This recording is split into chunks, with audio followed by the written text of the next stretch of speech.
Está, This meeting is being recorded. por favor, Carlos, a ver si me ayuda con su micrófono. Muchas gracias por estar aquí conectados y conectadas esta tarde. Bueno, mi nombre es Jocelyn Espinosa. Soy abogada, soy ecuatoriana. Sin embargo, es importante ponerles un poquito de contexto de lo que actualmente estoy haciendo en mi profesión.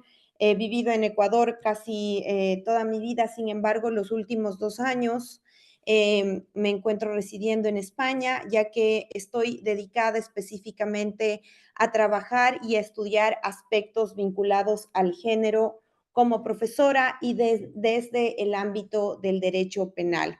Entonces, para mí es un gusto, es un honor estar aquí con ustedes, porque claro, evidentemente todas las personas que están aquí son administradores de justicia, personas que trabajan en la fiscalía, personas que conocen de género. Entonces, más que enseñar conceptos de género, yo estoy aquí para que nosotros pongamos en práctica y conversemos de lo que se trata actualmente y cómo se está llevando a cabo el tema de la perspectiva de género en Ecuador desde el sistema de justicia. Entonces, como ya está claro, estos conceptos, por no decir todos los conceptos que ustedes conozcan, los vamos a tratar aquí. Sin embargo, a mí me gustaría que participen y también un poco que compartan con las personas que están siendo parte del curso las experiencias que tienen desde la práctica. Ahora bien, y ahora sí vamos a empezar un poquito más con el fondo. Entiendo que Manuelita habló con ustedes de los conceptos básicos, diferenciación entre sexo y género, violencia de género, con quien habían hablado temas de género y sesgos. ¿Es así? En este sentido, Manuelita, como ustedes habrán visto, es una experta y de verdad agradecemos la invitación porque Manuelita, aparte de eso, fue mi compañera, grata compañera, no sé si estar aquí, de clases en estudios de género. Entonces, en ese aspecto, Doctora Jocelyn, me permite, por favor, unas palabras a nombre de la doctora Diana Fernández, presidenta de la Asociación de Jueces y Magistrados de Pichincha. Es un honor para mí, como Sara Costales, delegada de la señora presidenta, darle la bienvenida y agradecerle por colaborar en este diplomado de la Administración de Justicia con perspectiva de género y reparación integral, organizado por la EMAC Núcleo Pichincha. Quiero indicar a todas las personas que somos estudiantes de este diplomado, que la doctora Espinosa es una profesional de reconocido prestigio, cuya vasta experiencia y compromiso con los derechos humanos y la justicia de género son fundamentales para enriquecer los conocimientos y las herramientas que brindamos a los demás jueces. Le agradecemos, doctora Jocelyn, y muchas gracias por colaborar con este diplomado. Gracias.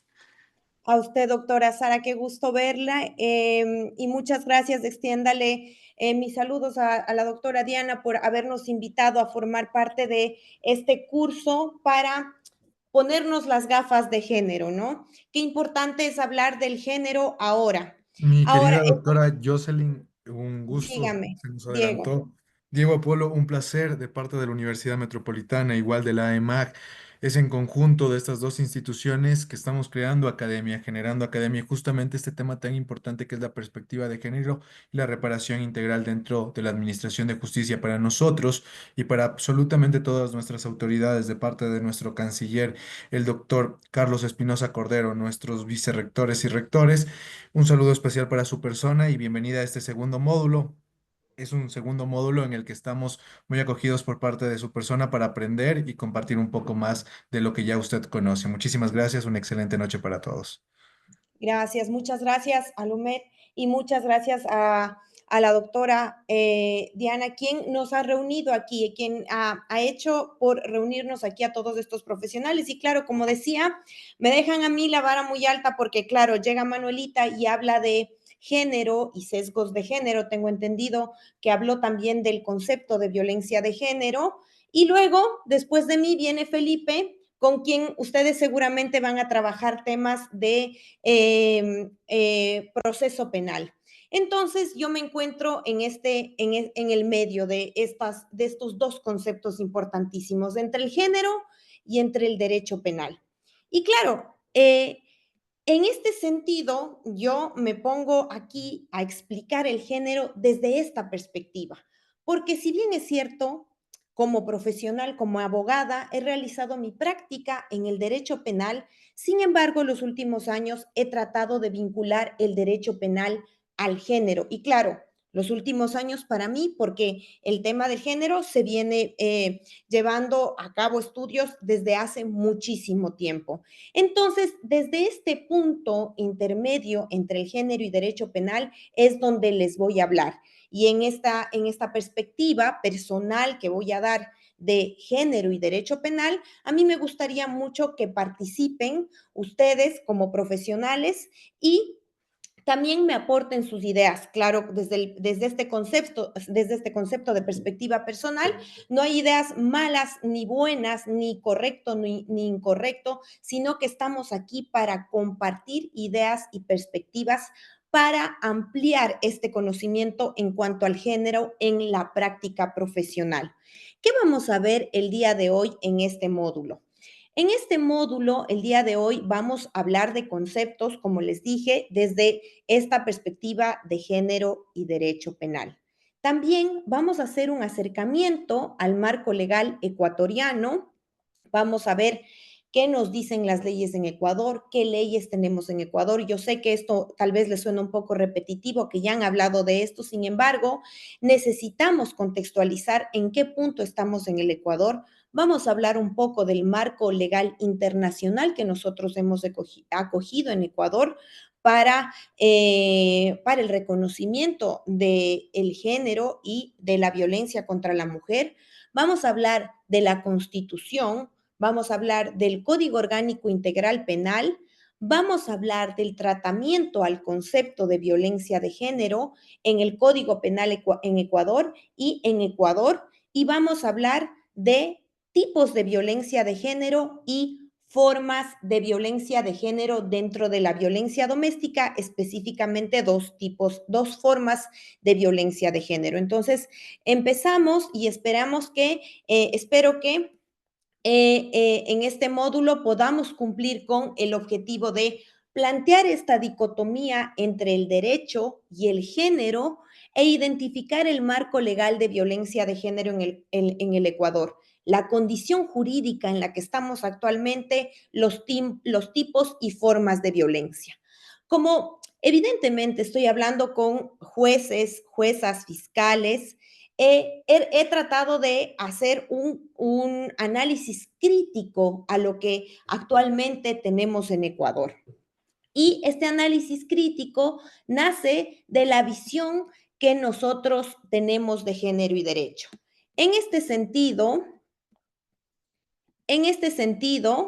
eh, es evidente que si queremos hablar de perspectiva de género, tenemos que acercarnos un poco al concepto de género, por lo que vamos a hablar del concepto de género como un concepto con historia de fondo. Y el género está vinculado con el derecho tienen un vínculo histórico. ¿Y de dónde viene ese vínculo histórico? El tema de la revolución feminista adquiere un sentido de suma importancia. ¿Por qué? Porque esta revolución feminista que nosotros estamos llevando a cabo es la única revolución actual que promete una sociedad igualitaria, justa, equitativa. Y en pocas palabras, la revolución feminista nos trae una sociedad verdaderamente humana y es la que en los últimos años ha traído para mi criterio, verdaderos cambios sociales. El feminismo es un pensamiento de igualdad y en otras palabras, el feminismo es una tradición de pensamiento, una tradición de pensamiento político. Es decir, si nosotros hablamos de feminismo, las personas o quienes hayan estudiado el feminismo aquí en esta clase saben que traemos 3 siglos históricos de espalda. Y esto surge, esta historia del feminismo surge en el momento en el que la idea de igualdad y nace con la relación con la ciudadanía y se plantea por primera vez en el pensamiento europeo. Entonces, en el exacto momento en el que aparece esta idea de igualdad en la filosofía, aparece un primer indicio de feminismo y consiste, desde entonces podríamos determinar al feminismo como la vindicación de esta igualdad para la otra mitad de la humanidad. Es decir, yo lo veo desde este contexto, para las mujeres que estábamos completamente desprotegidas. Y claro, ¿cómo atribuyo yo esta igualdad? ¿Qué se les ocurre? ¿Cómo puede atribuirse una igualdad? Y ahí viene este lazo histórico. Esta igualdad nace del reconocimiento de derechos. Entonces, para hacer un recorrido hasta la actualidad, nosotros actualmente hablamos de feminismo contemporáneo, si vamos desde 1960 hasta nuestros días, y quienes conozcan de feminismo sabrán que estoy hablando de la tercera ola feminista, y entonces en esta tercera ola feminista tenemos que hablar del discurso de la equidad como uno de los ejes centrales en la lucha feminista. Pero hablar de esto implica hablar de este contexto histórico, también implica que nosotros reconozcamos nuestras fallas en los estudios en Ecuador. ¿Qué pasa en Ecuador actualmente? Y este es una crítica. Si me dan un segundo que no puedo visualizar el chat. Perfecto, ahora sí. Entonces, ¿qué pasa en Ecuador y cuál es mi crítica? ¿Qué ha pasado en los últimos años en Ecuador? A ver, si nosotros vamos a específicamente hablar de estudios de género de Ecuador, tenemos principalmente una ausencia grave en una discusión teórica sostenida desde las ciencias sociales. No sé si ustedes estén de acuerdo conmigo o no. Pero esto objetivamente es lo que ha pasado en Ecuador en los últimos años. En Ecuador, los estudios de género se han caracterizado por una débil institucionalización. Es decir, no ha habido estudios de género per se, sino que simplemente los centros académicos han tratado de producir estudios de género y más bien la producción de género se ha encontrado en espacios extraacadémicos, como el que lo estamos llevando el día de hoy. Entonces, esta ausencia de discusión teórica sostenida desde las ciencias sociales ecuatorianas sobre el género como una categoría importante, una categoría analítica, hace que los acercamientos que se han producido a los estudios de género más bien se hayan dado a través de la práctica y desarrollo de políticas públicas o discursos que por su propia razón son eminentemente normativos. Y no sé si me están siguiendo hasta ahí. Entonces, claro, nosotros en Ecuador tenemos una ausencia de discusión teórica. Y claro, entonces, por esta ausencia de discusión teórica de género, entonces tratamos de solventar esta ausencia de discusión teórica ¿con qué? Con planteamientos normativos. Ahora, en un segundo momento, la preocupación por abordar las cuestiones de las mujeres con cierta especificidad es asumida más bien por algunos centros y organizaciones no gubernamentales. Y esto, a la larga, es un grave problema. ¿Por qué? Porque evidentemente son las asociaciones gubernamentales, es el Estado quien debe darme a mí la respuesta o quien debe abordar estos problemas, no solo desde la política criminal, sino a través de políticas públicas para que se pueda dar una respuesta concreta al problema. Entonces, es una preocupación por parte de quien les habla de que abordemos estas cuestiones tan importantes por algunos centros u organizaciones no gubernamentales, a pesar de que en los últimos años ya se ha tratado de hablar de perspectiva de género o de políticas públicas por parte del gobierno. En Ecuador, si nosotros vamos a hablar de Ecuador, a partir de los años 90 se hace una aparición de un conjunto de investigaciones realizadas dentro y fuera del país en las que se aborda distintas dimensiones de las relaciones de género. Esta producción de conocimiento en base a los conceptos de género se origina de diferentes fuentes y creo que estas fuentes se siguen manteniendo en Ecuador. Por ejemplo, para mí un grave, bueno, no es tan grave, pero sí es importante dedicarle una atención especial a que la fuente generadora de criterios de género sean especialmente investigadoras de extranjeras provenientes de universidades europeas y norteamericanas. ¿Por qué? Porque, claro, para estudiar el género, ¿quién mejor que nosotras o desde nuestro propio ámbito plantear estudios de género? Y además, centros de investigación aplicada que trabajan en el país, no centros de nuestro propio país. Y de manera más tímida se puede hablar que se ha intentado hablar de investigaciones de género con investigadoras nacionales vinculadas a centros de educación superior. No hay que negar en este aspecto que, por ejemplo, la Flaxo es una de las universidades que más implicada ha estado con estudios de género y planteamientos con estudios de género. Es decir, en este sentido, hablar de Ecuador y hablar de esta poca institucionalización del género y que esta institucionalización del concepto género y gafas de género y todo lo que implica el género se dé desde la academia y desde la investigación, evidentemente desde estos espacios es únicamente desde estos espacios donde se habla de prácticas de igualdad. Entonces, en este sentido, en la práctica, esta falta, en la práctica, esta falta de abordar estas cuestiones sustanciales respecto al género en muchas ocasiones, incluso como parte, como abogados o como jueces o como fiscales, eh, eh, mm, es necesaria para responder a una verdadera igualdad desde la práctica judicial.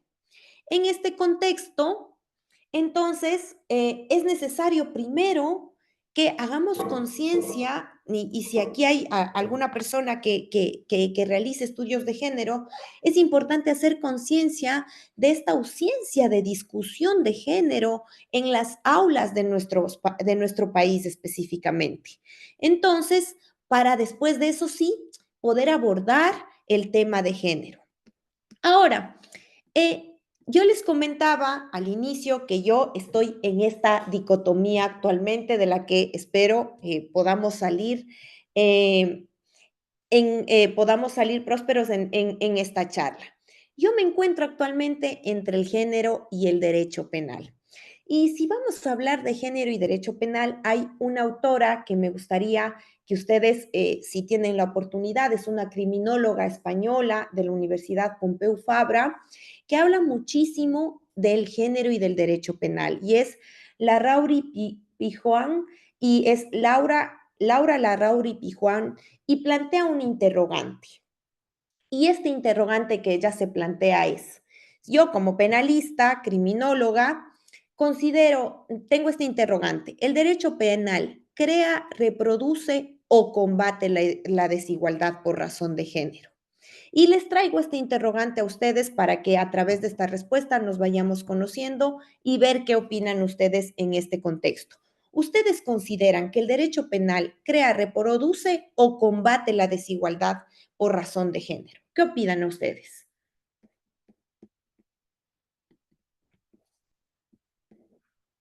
y así damos pie a hablar de género y derecho penal. ¿Qué opinan? ¿Les leo o les escucho?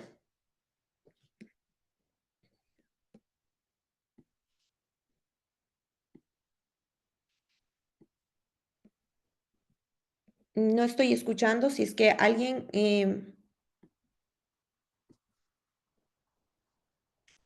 Janet, le escucho. Jocelyn, muy buenas Muy buenas tardes, tardes. compañeros, compañeras. La verdad es que yo pienso, y para eso es necesario tomar el concepto de aldafacio. La norma, la espiritualidad de la norma no es una espiritualidad basada exclusivamente en un derecho eminentemente científico. No obstante de que todavía incluso podemos dudar de que si el derecho es ciencia. Bueno, para mí sí. Pero yo creo que el derecho penal nuestro, el derecho penal ecuatoriano, no tiene una visión de eje transversal de género para nada.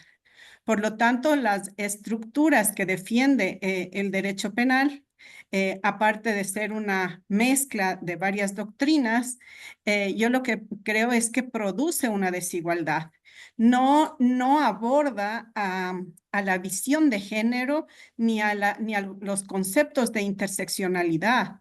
Eso determina que tengamos una norma eminentemente androcéntrica y estoy de acuerdo con usted, obviamente, que género en Ecuador, el hablar de estudios de género, de concepto de género, aunque no parezca, es un tema tabú. Es un tema al que nadie le toca, al menos como administrador de justicia.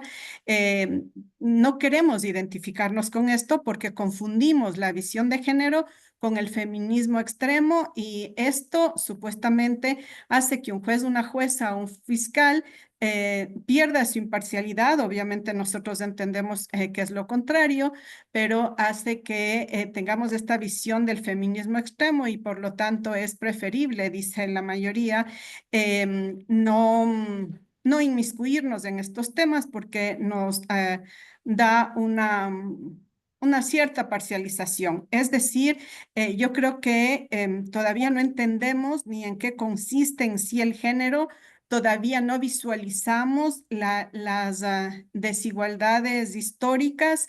Consideramos que ya es un momento más bien de dejar a un lado las acciones afirmativas y por el contrario ya supuestamente se ha equiparado en cuanto a la igualdad en todos los ámbitos.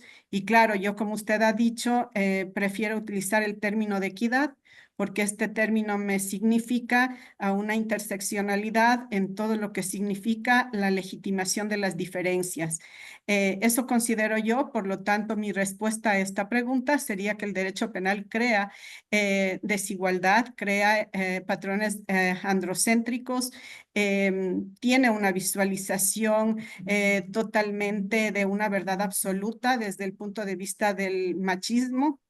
En todo caso, la sociedad en alguna medida o los académicos en sí se esfuerzan porque visualicemos lo que significa género, pero al estar el Código Orgánico Integral Penal como está, no creo que se haya logrado esta equidad en cuanto a la visión de género. Gracias, José. Muchas gracias, Janet. La verdad es que usted me trae dos conceptos de los que no puedo hablar de género sin tener que hablar de interseccionalidad. Y es trascendental, más en nuestro país o especialmente en nuestro país, donde tenemos varias aristas de interseccionalidad. Y claro, si nosotros vamos a estudios de género en América Latina, tenemos que hablar de Alda Facio, quien Alda Facio nos habla de la interseccionalidad desde la opresión o de las diferentes formas de discriminación. Por ejemplo, como el sexo, la clase social, la orientación sexual, la etnia. Entonces, esta interseccionalidad implica que todas estas formas de discriminación se cruzan y se refuerzan mutuamente. Entonces, hablar de equidad entonces implica también hablar de interseccionalidad. Muchas gracias, Janet, porque es importantísimo tener este concepto. No se puede hablar de género sin hablar de interseccionalidad. No sé si alguien más quiera participar o si no, continuamos. Entonces, Galesio, cuénteme. Bueno, buenas noches con todos y con todas. Desde cómo están concebidas las normas, considero que el derecho penal o crea o reproduce desigualdad, porque de ahí la perspectiva de género en el derecho penal se enfoca precisamente en analizar cómo el género afecta a la delincuencia y a la justicia penal, y además también busca eliminar esta discriminación de estereotipos de género que pueden llevar a la comisión de delitos. De acuerdo, le agradezco mucho. Estoy de acuerdo con la palabra crea y reproduce. Y vamos a hablar más adelante, voy a cambiar estas dos palabras con crea y reproduce por otros dos conceptos. Ahora, si bien es cierto, si nosotros hablamos de política criminal, y ahí, no sé, ya voy a tener ahí una disputa con ciertos, si bien es cierto, yo considero que la ley, no, la ley penal específicamente, o es, desde la política criminal, es una ley que busca prevenir la violencia de género, porque la ley penal no elimina per se el hecho de que exista violencia de género. No sé si me hago entender y hay alguien que no esté de acuerdo conmigo en este concepto. Y lo vamos a ver porque la respuesta a la eliminación de violencia de género no es la ley penal, para mi criterio. Entonces, si nosotros vamos y tratamos de contestar este interrogante de esta brillante criminóloga, esta criminóloga nos trajo esta pregunta hace 3 décadas. Y claro, nos planteó si la interrogante del derecho penal crea, reproduce o combate la desigualdad por razón de género. Entonces, frente a estos aspectos, frente a esta pregunta, yo les traigo mis críticas personales. Primero, es la protección cualificada del sujeto pasivo como respuesta de política criminal. Entonces, vamos a hablar de género, criminología política criminal, porque evidentemente tenemos que hablar de política criminal y políticas públicas como una respuesta a la necesidad social la necesidad social de cumplir con esta expectativa, ¿no es cierto?, de una verdadera equidad. Entonces, la protección cualificada del sujeto pasivo como respuesta a la política criminal. ¿Qué quiero decir con esto? Un hierro, para mí, de la política criminal nace en los ordenamientos jurídicos de nuestro ámbito y es que se da una protección cualificada del sujeto pasivo concreto para que no encumbra la incompetencia de las distintas agencias estatales para enfrentar el conflicto en el que se da esta situación de la víctima específica. Es decir, lo que acabo de decir es que la política criminal cae en el error de que busca tratar la protección a la víctima desde, desde la ley para encubrir estas deficiencias estatales y enfrentar el conflicto en el que se desplaza aquella víctima. O sea, esto es un error para mí y es lo que yo les decía, pensar que nosotros desde la ley vamos a eliminar la violencia es un error. ¿Por qué? Puede ser que sí, vamos a prevenir, pero creo que hay ese hierro, que este es mi criterio, de la política criminal, considerar esta protección sobrecualificada y considerar que a través de la ley penal voy yo a intentar persuadir este conflicto que se basa en una situación de una víctima específica.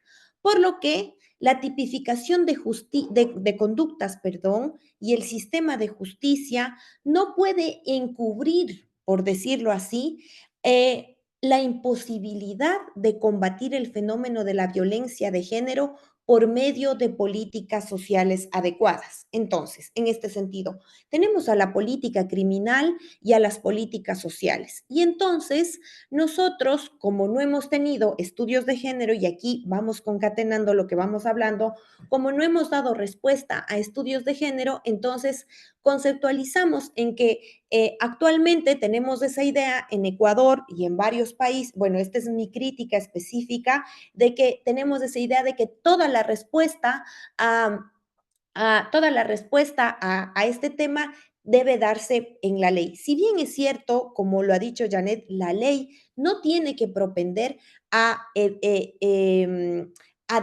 a generar desigualdades. Sin embargo, la ley a su vez o la tipificación de conductas en el sistema de justicia no puede ser un encubridor de la falta de políticas sociales adecuadas.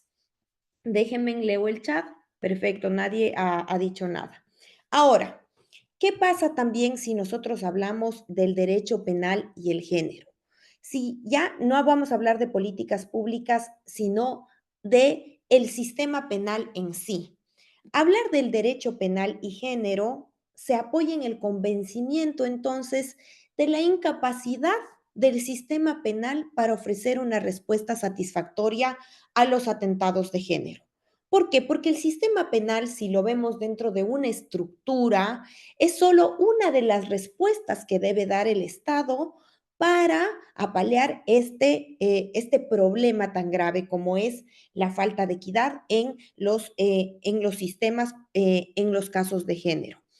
¿Cuál es el error? Se busca a través del derecho penal dar la respuesta y hacer perder de vista que tal punto de partida acarrea el riesgo de privar el significado político que tiene también y social y alejar el problema de la violencia de género tan complejo desde el contexto en el que debe ser planteado y resuelto.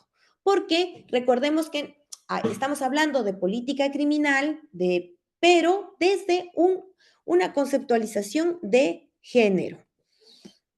Ahora, en este mismo sentido, otra crítica es que las soluciones no deben ser vistas desde el derecho penal. Indudablemente, y aquí no quiero que haya una confusión, la violencia de género es un fenómeno que requiere un reconocimiento, a pesar de que en Ecuador este reconocimiento haya sido relativamente reciente, por decirlo así, y sigue siendo de dolorosa vigencia y sigue siendo actual, esta, este problema o este fenómeno debe ser afrontado desde múltiples perspectivas. Y estas perspectivas, y ahí voy a lo que me dijo el otro compañero, deben aportar soluciones tanto preventivas como asistenciales, educativas, de intervención social, científicas, económicas y legislativas. Es decir, nosotros, si bien es cierto, estamos hablando de la administración de justicia, pero recuerdo cuando hablé con la doctora Diana, cuando hablé en un primer momento de lo que íbamos a abordar en este diplomado, hablamos de la importancia interinstitucional de llevar a cabo políticas públicas, no solo la política criminal, sino también políticas públicas para poder abordar este tema. Estas últimas, las políticas económicas, legislativas y de intervención social, son materializadas al final en disposiciones legales de naturaleza sustantiva o adjetiva. Sin embargo, no deben opacar la preponderancia que tiene el terreno de las políticas sociales, porque las políticas sociales incluso son previas a el planteamiento legal. Por lo tanto, la importancia que tenemos que dar a las acciones educativas, a las inversiones estatales destinadas a mitigar los efectos de estas conductas con relación con las víctimas. Entonces, es importantísimo en este aspecto hablar de género, hablar de estudios de género, hablar de políticas sociales si nosotros queremos hablar después de política criminal y hablar después de justicia penal.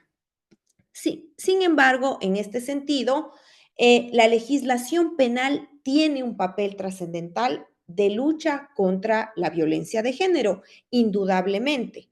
La legislación penal tiene un importante papel en la lucha contra la violencia de género. Este papel debe ser cumplido sin olvidar que la intervención punitiva es la última ratio entre las distintas herramientas con las que cuenta el Estado para garantizar la pacífica convivencia entre los ciudadanos. Porque no olvidemos que estamos hablando de derecho penal y a veces cuando hablamos de género y derecho penal, y sé que algunas de mis colegas no van a estar de acuerdo conmigo, nos olvidamos de que el derecho penal sigue siendo de última ratio a pesar de que se trate de casos de género. ¿Por qué hablo del derecho penal como última ratio en este sentido? ¿Por qué? Porque atrás de esto está el Estado quien debe garantizar la pacífica convivencia entre los ciudadanos y debe garantizar que existan las herramientas en el Estado para esta pacífica convivencia. Entonces, por lo que hablar del derecho penal o que se recurra al derecho penal como última ratio, incluso en estas conductas tan repudiables, porque no quiero decir o no quiero quitar el interés en que las conductas de violencia de género son repudiables y es un fenómeno que requiere un reconocimiento. Entonces, si hablamos de derecho penal como última ratio, y aquí está en el número 5, si hablamos de derecho penal como última ratio, entonces tenemos que hablar del derecho penal en la tarea de prevención de violencia. Entonces, el derecho penal o la política criminal tiene una tarea específica de prevención y, claro, constituye como prevención o como respuesta a el último recurso en manos del poder público. Entonces, existe una exigencia inexcusable en el Estado social y democrático de derecho de ubicar al sistema punitivo en el lugar final, por decir así, al hablar de diversas estructuras de tutela de proyectos vitales en los seres humanos. Estamos hablando de tutela de derechos. Entonces, si hablamos de derecho penal, decimos que el derecho penal es de última ratio. No sé si alguien quiera comentar respecto a esto o les leo en el chat. Entonces, doctora Janet, cuénteme.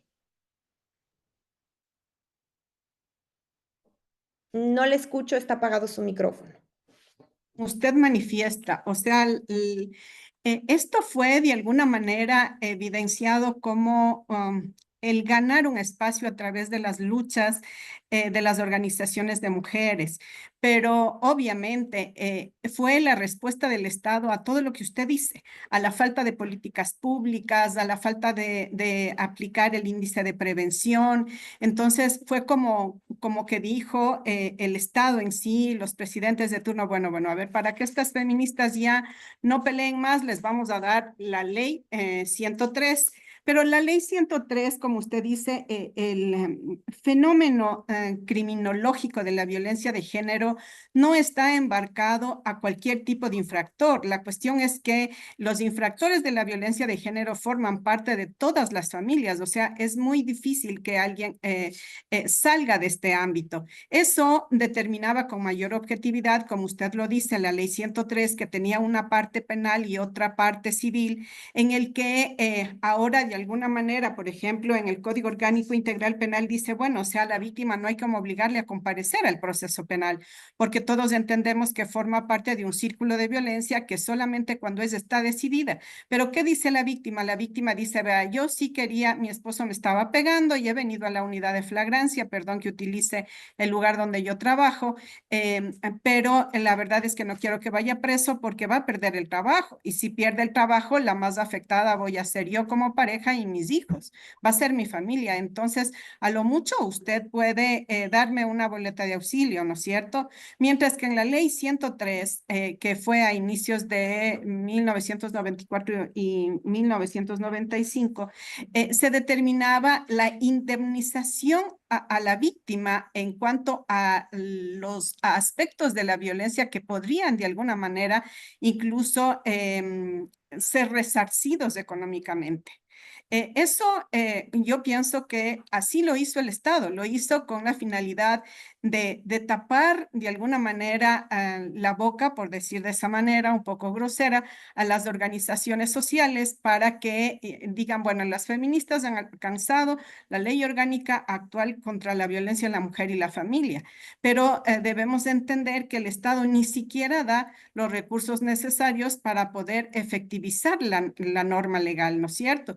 Y aparte de eso, esta norma penal, especialmente en el Código Orgánico Integral Penal, a manera de este fenómeno tan generalizado en Latinoamérica, igual en nuestro país, el populismo penal les hace pensar a la gente que incrementando las penas, como pasó en la simple contravención de violencia intrafamiliar 159.1 del Código Orgánico, ahora sancionamos de 15 a 30 días, mientras que en la ley 103 podíamos sancionar de 5 a 7 días.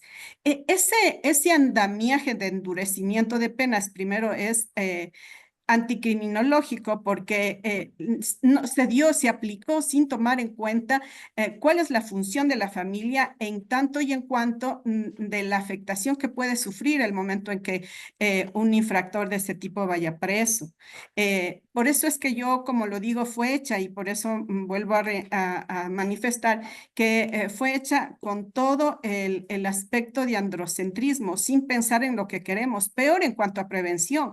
En cuanto a prevención, usted conoce que existe CEPAN, el Foro de la Mujer y algunas otras organizaciones muy grandes que a través de la historia se han dedicado a prevenir. Pero, por ejemplo, se ha dejado de lado las instituciones educativas, ni siquiera los niños, las niñas tienen una educación sexual adecuada, etcétera, etcétera. En todo caso, mi criterio, yo estoy de acuerdo con usted, efectivamente, incluso el cambio de norma que se dio de la ley 103 al Código Orgánico Integral Penal, para mí solamente fue un callar de bocas, endureciendo las penas sin querer evidenciar realmente el efecto dañino que puede ir en contra de la misma víctima. Gracias, doctora.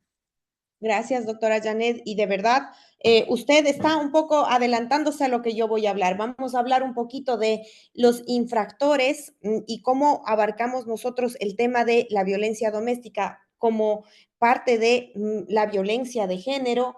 Es interesante lo que usted me comenta sobre las políticas, ¿no? Y eso también tiene una respuesta y es que un problema y aquí saliendo un poquito del tema, un problema de política criminal de nuestro Estado es la inestabilidad política per se. Porque claro, eso hace que la estructura de leyes que nosotros tenemos cada vez que cambie el gobierno de turno, se cambien se cambien las perspectivas o las necesidades sociales y las políticas del turno de turno. Y eso hace que, claro, se intente dar una respuesta a través del populismo penal. Y es lo que exactamente yo voy a tratar a continuación, porque yo he tratado de dar respuesta a esta pregunta que hicimos cuando empezamos la clase. Es si el derecho penal crea, reproduce o combate la desigualdad por razón de género. He dicho cuáles son mis críticas al género y el derecho penal. Y voy a decir por qué considero que el derecho penal crea y reproduce esta desigualdad. Entonces, la autora nos hace esta pregunta y considero que después de todo este tiempo y a pesar de, como estamos haciendo, lo ha dicho la doctora Janet, reconocer que algo se ha avanzado, aunque no siempre en la dirección correcta, por decirlo así, podemos afirmar que el derecho penal sigue recreando esta desigualdad en ámbitos como el de la creación de la norma. Es lo que estamos hablando. También, por ejemplo, no solo en la creación de la norma, sino en la interpretación de la norma, particularmente interesante por lo que respecta a la permeabilidad de los estereotipos en la respuesta penal y procedimental frente a la violencia. También en la esfera de la ejecución penal. Entonces ahí vamos viendo en la creación de norma, en la interpretación de norma, al momento en el que genera estereotipos en la respuesta penal y en el procedimiento penal, y también en la esfera de la ejecución penal al tenor de los obstáculos a los que se enfrenta una mujer que es privada de la libertad para su reinserción, por ejemplo. Entonces, todo esto, todo este conjunto de características supone un esfuerzo o un refuerzo que nosotros debemos hacer normativo de los estereotipos de género y de su efecto discriminatorio. Entonces, si nosotros queremos hacer una crítica de por qué el sistema no da respuesta, debemos hablar de la efectividad limitada del castigo penal. Y entonces, la efectividad limitada del castigo penal sostiene que el derecho penal tiene una capacidad limitada para transformar estructuras profundas. Y claro, si nosotros hablamos de género, tenemos que tener claro el concepto de que el género va más allá de una el concepto de género es una estructura y esta estructura profunda cultural nace desde la sociedad. Por lo tanto, el derecho penal tiene una capacidad máxima y limitada que no le permite transformar estas estructuras profundas, por lo que la respuesta a través de la ley es que la ley lo que hace en muchos de los casos es que perpetúa esta desigualdad de género. ¿Por qué? Por quien crea la ley, por quien pone en práctica la ley. Entonces, los enfoques que se centran únicamente en la penalización pueden no abordar las causas fundamentales de la violencia de género. Por ejemplo, cuando yo escucho que quieren penalizar o subir la pena, este populismo penal del que estamos hablando, entonces yo me estoy dando cuenta que las personas, es posible, y lamento decir así, que en Ecuador la persona que está a cargo de la reestructuración de la ley posiblemente ni siquiera se ha leído un libro de estudios de género y eso en nuestro sistema es lamentable. No solo en nuestro sistema género derecho penal, sino en el concepto derecho penal per se, porque hemos, a mi criterio como abogada, hemos usado esta práctica de reformular las normas como una respuesta a a la política criminal. Y es una respuesta evidentemente fallida por parte del Estado. Ahora, desde este aspecto también tenemos que hablar de prevención. Y es importante destacar la importancia de implementar programas que ataquen a raíz la desigualdad, como por ejemplo la educación en igualdad, el cambio de normas culturales, estas normas que perpetúan en la discriminación de género. Educación en igualdad, como por ejemplo a través de este ámbito, a través de las universidades, a través de la propia educación que nosotros damos a nuestros hijos, hijas en el hogar. Y finalmente, bueno, en base a lo que dijo la doctora Janet, es el excesivo enfoque de castigo. Entonces, ¿por qué el derecho penal no me da una respuesta al género? Porque hay un excesivo enfoque en el castigo penal que, al contrario de traer la respuesta al sistema que quiero, trae respuestas adversas, consecuencias adversas. ¿Como qué, por ejemplo? La revictimización de las mujeres o el hecho de que las expectativas de protección de las mujeres a través del sistema penal no se cumplan y por lo tanto ya no solo me siento revictimizada, sino también dejo de tener confianza en el sistema. Doctora Mayrita Soria, le escucho. Buenas noches con todas y todos. Doctora Espinosa, muchas gracias. Estoy escuchando, sin embargo, claro, es verdad que si es que nos enfocamos en que la norma lo que busca es de alguna manera sancionar para generar un efecto preventivo en las conductas y que no haya femicidios, que no haya violencia sexual. Sin embargo, yo considero que el enfoque de género, lamentablemente, el populismo penal no solamente abarca los temas de violencia de género, sino que el populismo penal abarca otras áreas también. Ahora está abarcando el tema de los actos de corrupción, los temas de la delincuencia organizada. Entonces, es un sistema en realidad que está fallando. Sin embargo, creo que al aplicar el enfoque de género de manera proactiva en este punto, yo lo vería desde no pensar en que necesariamente en que la pena es el fin de un hecho de violencia, ¿sí? Sino más bien pensar que el fin de un proceso penal tiene como consecuencia una sentencia que sí, evidentemente tiene, no podemos evitar la pena.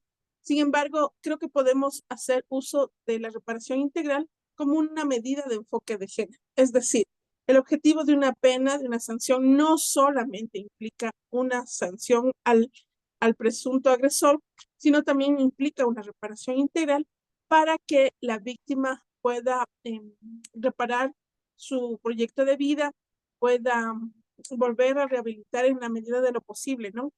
De alguna manera los bienes jurídicos que han sido afectados puedan ser subsanados de alguna manera.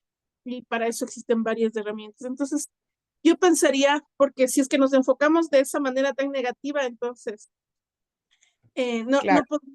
no podríamos confiar en el sistema. Siendo operadores y operadoras de justicia, creo que el objetivo es volcar a, a ver una mirada diferente al sistema penal para que en la medida de lo que está en nuestras manos, poder de alguna manera eh, justamente cambiar este enfoque de no verlo netamente como un tema sancionatorio, sino más bien como un tema de reparación. Eso es. Completamente de acuerdo, doctora Merita Soria. Claro, la reparación, a ver, es trascendental y lo vamos a hablar más adelante cuando hablemos de las penas, sino que, a ver, en este momento únicamente estoy tratando de dar un acercamiento a las respuestas que nosotros tratamos de dar a través del derecho penal con el género. Sin embargo, claro, esto es lo negativo, pero vamos a ver también la parte positiva de lo que hemos hecho. Y claro, también vamos a hablar del tema de la reparación integral y estoy completamente de acuerdo como la reparación integral como un concepto fundamental en género para garantizar que las víctimas de estos delitos reciban una reparación justa, efectiva y específicamente, y lo vamos a hablar más adelante cuando hablemos de las penas, como por ejemplo, no sé si ustedes hablaron de curso de masculinidades, de construcción, entonces, una real reparación integral y que esté vinculada también al cambio cultural. Y en ese sentido estoy de acuerdo. Sin embargo, claro, en este momento, como les decía, estoy dando este enfoque en el cual nosotros como Ecuador nos hemos arrimado, por decir así, para hablar de género y derecho penal. Entonces, en este sentido, y muchas gracias por aportar. No sé si hay alguien más que quiera aportar en este sentido.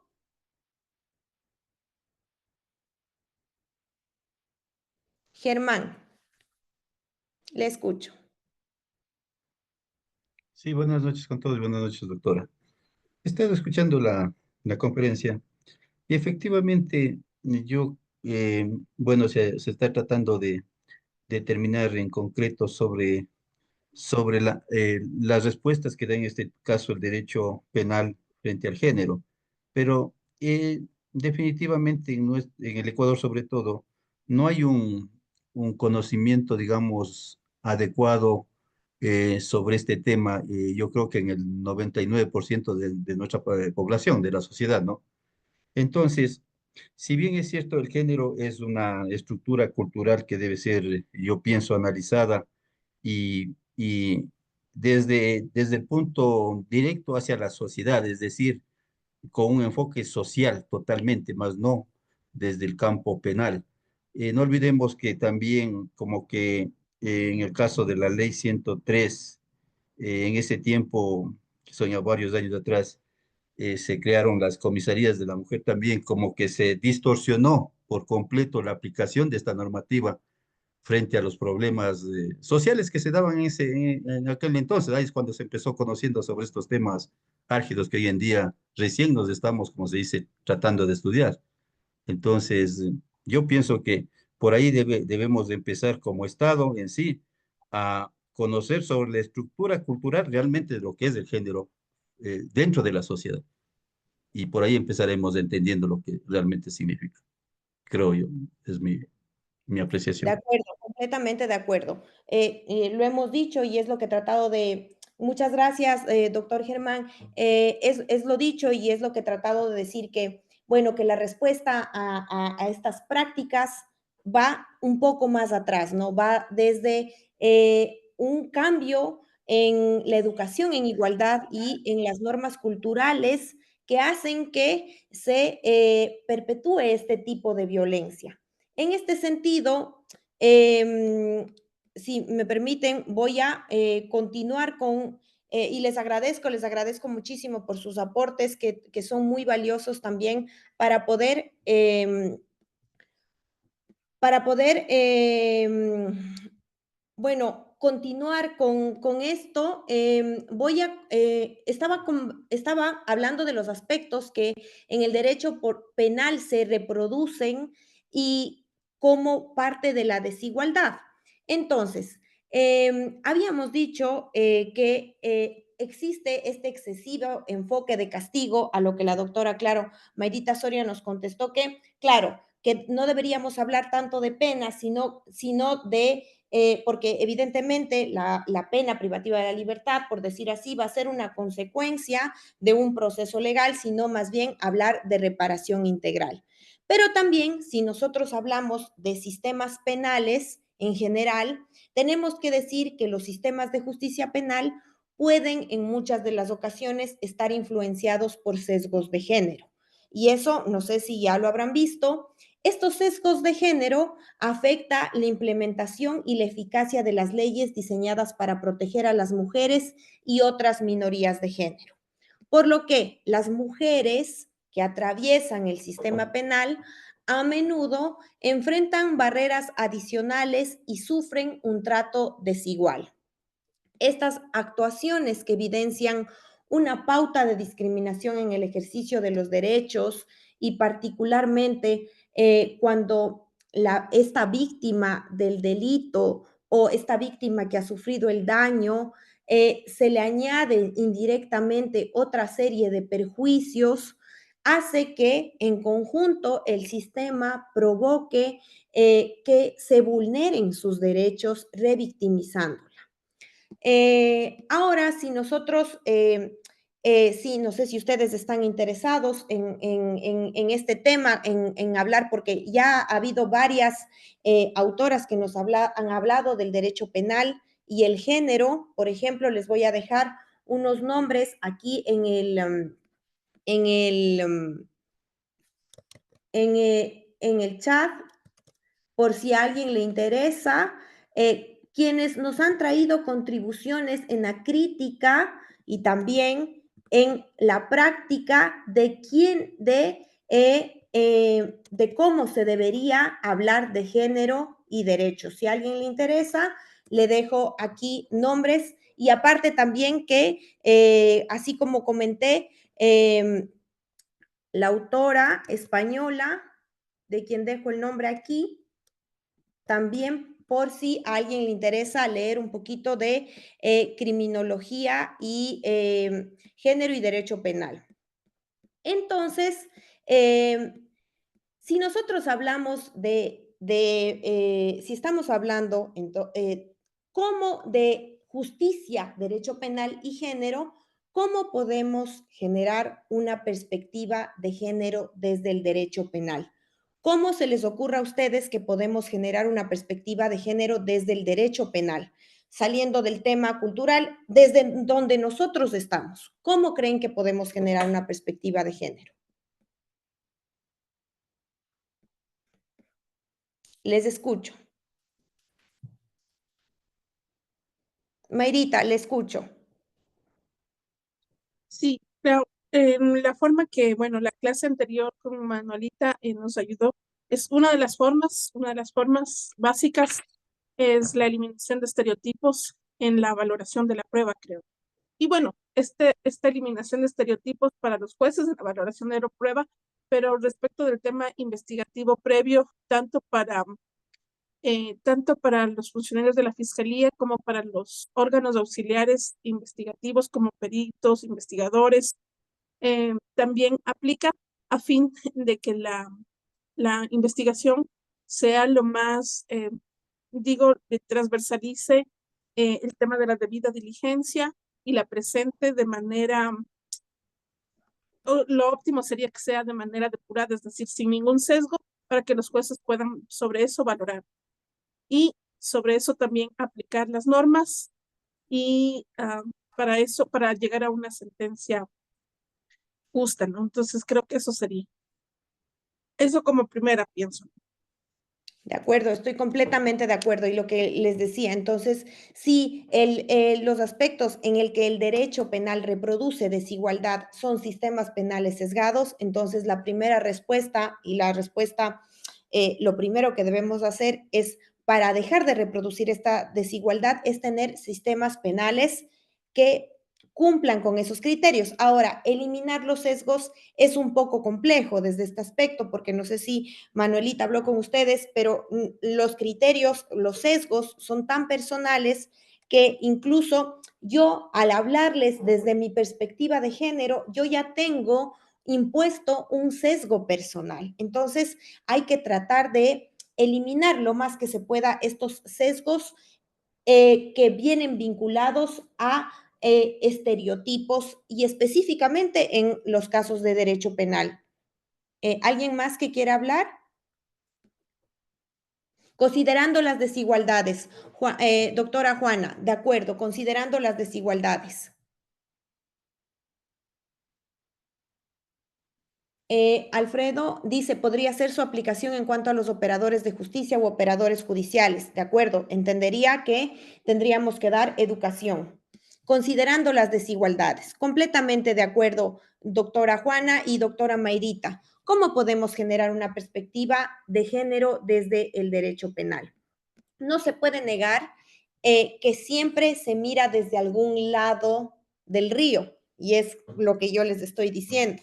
Siempre hay una óptica o una perspectiva desde que se analiza un conflicto per se en derecho, más aún si se trata en derecho penal. Entonces, siempre voy a mirar desde un lado el conflicto.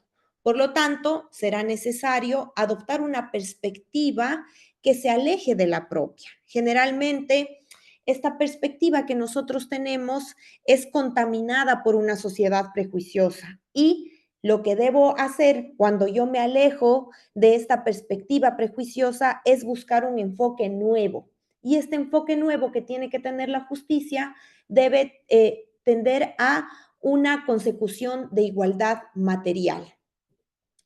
El cambio de paradigma de una justicia patriarcal hacia una justicia que incorpore los ojos de género, las gafas de género, la visión de género, es por tanto a día de hoy una exigencia que viene legitimada con y concatenada con el respeto a los derechos humanos.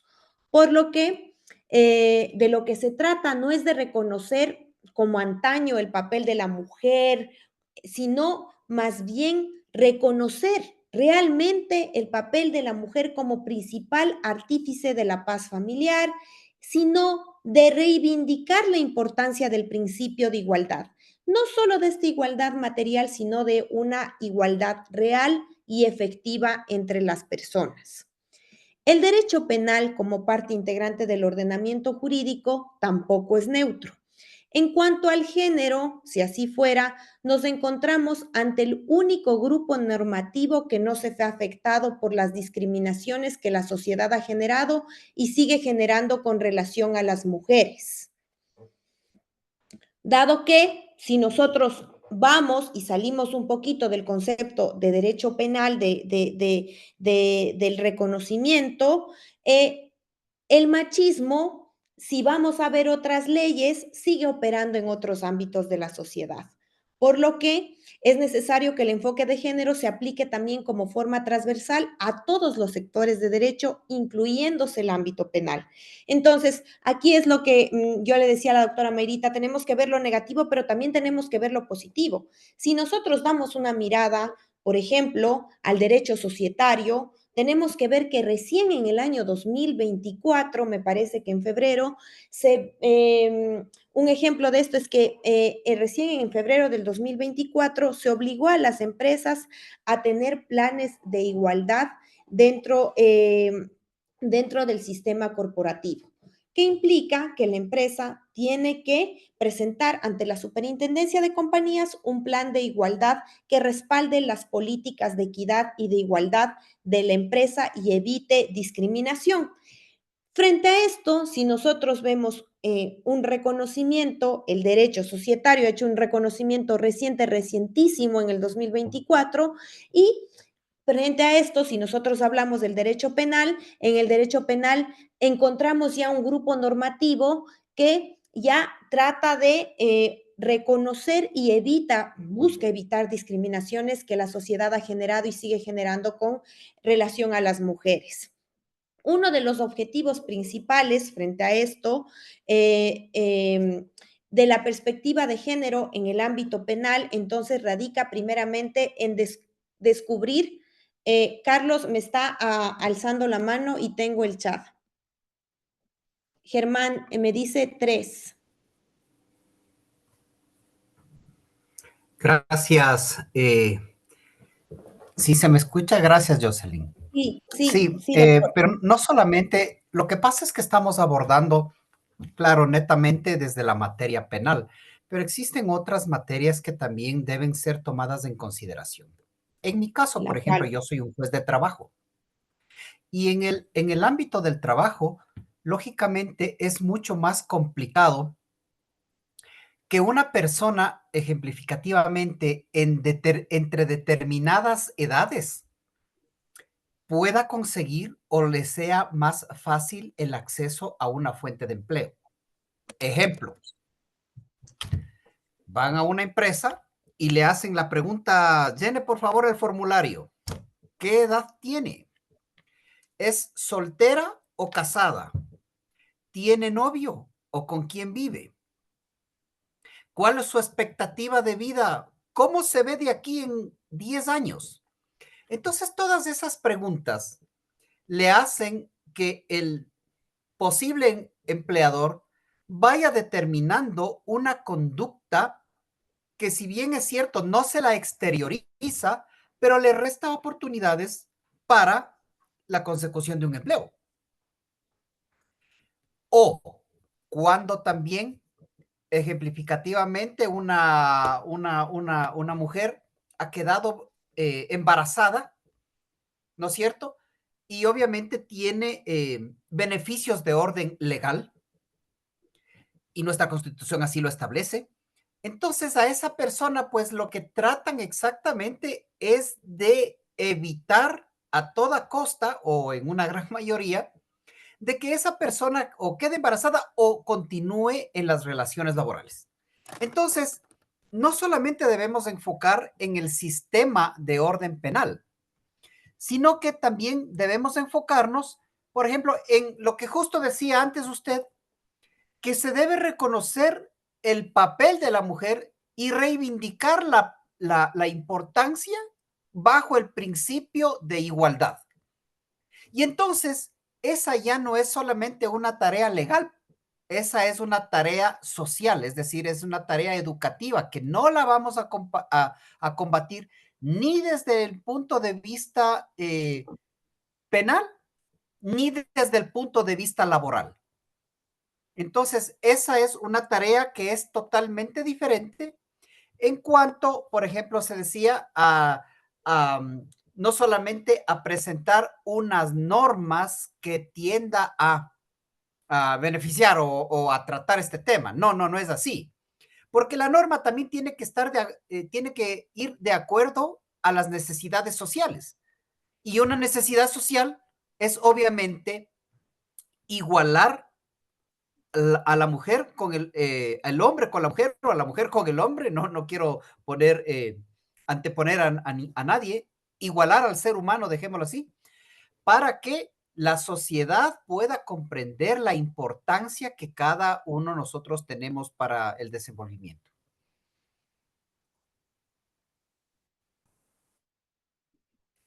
De acuerdo. Muchas gracias, doctor. ¿Qué nos dice? Es verdad, en todos hay una discriminación por edad. A ver, en cuanto a lo que en cuanto a lo que, en cuanto a lo que, a ver, haciendo un poquito en resumen lo que usted me ha comentado. Eh, sí es cierto que existe una discriminación por edad, como dice la doctora Juana, hay una, y ya ha comentado el doctor. Sin embargo, si nosotros hablamos de edadismo, tenemos que tener en claro lo primero que se habló en esta clase y que lo comentó la doctora Janet cuando hablamos hace un momento, cuando hablábamos de aldafacio y hablábamos de esta palabra interesantísima que es la interseccionalidad.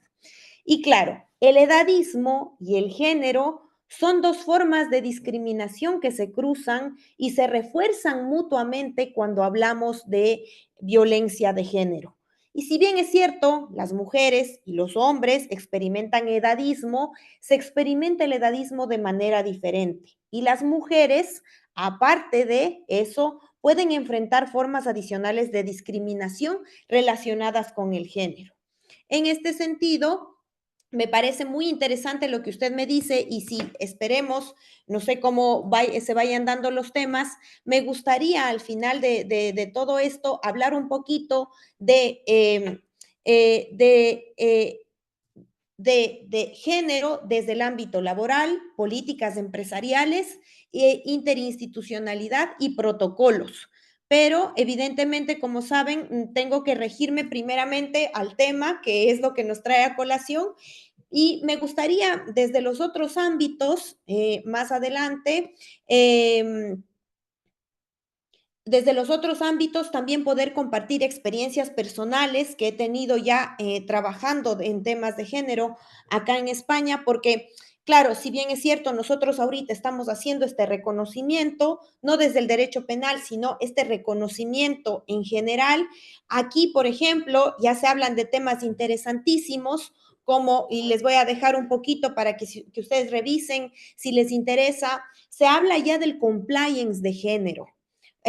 Cuando nosotros recién estamos hablando de compliance anticorrupción, aquí el compliance anticorrupción ya pasó de moda un poquito y aquí estamos hablando ya de compliance de género. Y es que, por ejemplo, en las empresas grandes, por ejemplo, voy a poner una empresa común, Coca-Cola, existe una persona dedicada, un agente de igualdad, dedicada a velar porque las políticas empresariales cumplan con criterios de equidad. Y entonces es interesantísimo porque las políticas, los estatutos de la empresa, los protocolos de la empresa, los protocolos de atención, por ejemplo, si una persona es víctima de violencia, todo eso ya gira en torno al compliance de género que va a ser esta persona, este agente de igualdad o esta agente de igualdad en la compañía.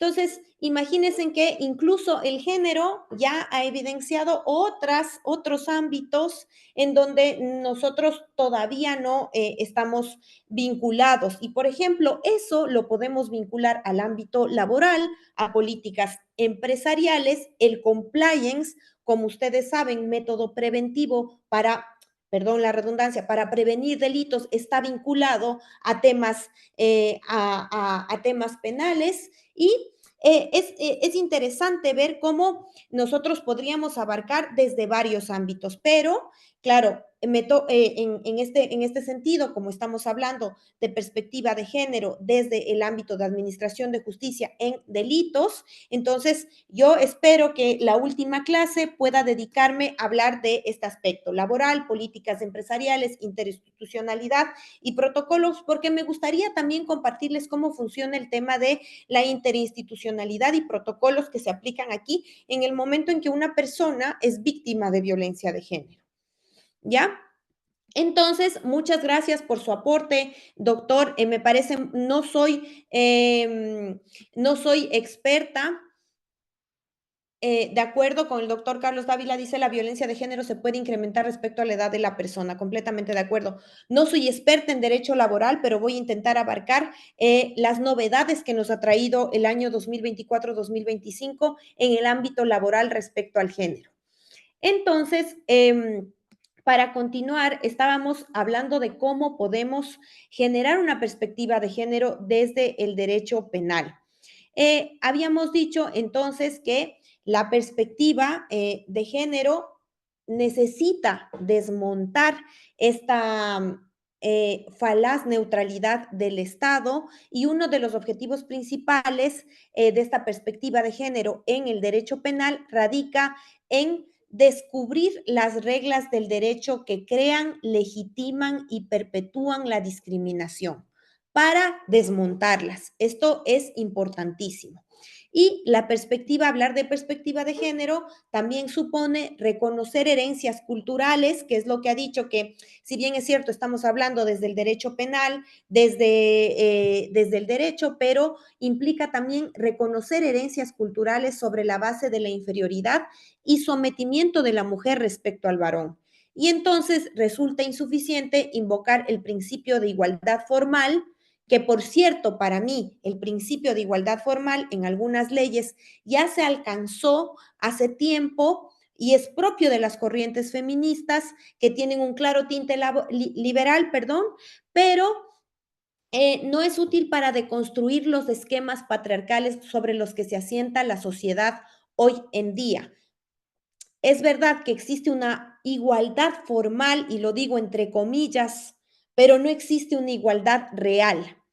El derecho penal, entonces, no puede liderar esta erradicación de estereotipos, pero lo que sí puede es exigir su labor de redacción normativa y que estas normas se adecúen a la realidad y evolución de la sensibilidad social. Entonces, lo que nosotros tenemos que hacer es aspirar a un sistema de justicia que no refuerce a través de esta falsa neutralidad esa relación de poder consolidado jurídicamente en la discriminación. Y para eso nosotros estamos aquí. Entonces, yo quisiera que nosotros logremos superar argumentaciones que yo sigo escuchando en cursos de género como expresiones, voy a poner un ejemplo de expresiones de me da igual que sea un hombre o una mujer, lo que importa es que sea una persona, yo no soy feminista ni machista, yo creo en la igualdad, yo creo que la igualdad es tratar a todos por igual, o creo que para combatir la violencia de género es suficiente hablar de igualdad.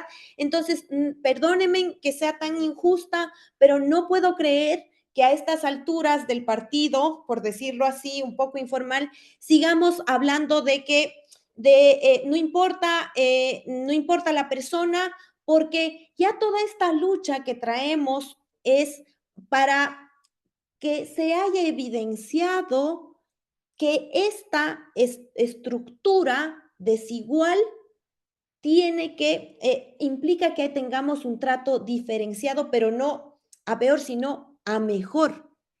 Entonces, se debe plantear en este aspecto yo les invito, hay una resolución interesantísima en España que habla del concepto de perspectiva de género, y les voy a dejar aquí en el chat también, que fue la primera resolución en España que habla de este concepto de perspectiva de género luego de un asesinato de una víctima. Entonces, en este sentido, no puedo creer yo que a estas alturas, como les decía, del partido, no hayamos superado estas argumentaciones que no van más allá de expresiones como perdón por decir así, de medias tintas, en donde no, como yo si soy operador de justicia, no he podido tomar partido sobre la importancia y los efectos que ha traído la violencia de género. Y cómo sigo pensando que todos somos iguales, cuando en realidad no somos iguales, y no somos iguales por esta discriminación estructural. No sé si alguien quiera hablar de esto. Yo sé que va a haber personas, compañeros tal vez, o compañeras que no estén de acuerdo conmigo. No sé si ustedes quieren hablar de la igualdad real, si están de acuerdo con que ya existe una igualdad formal y no una igualdad real.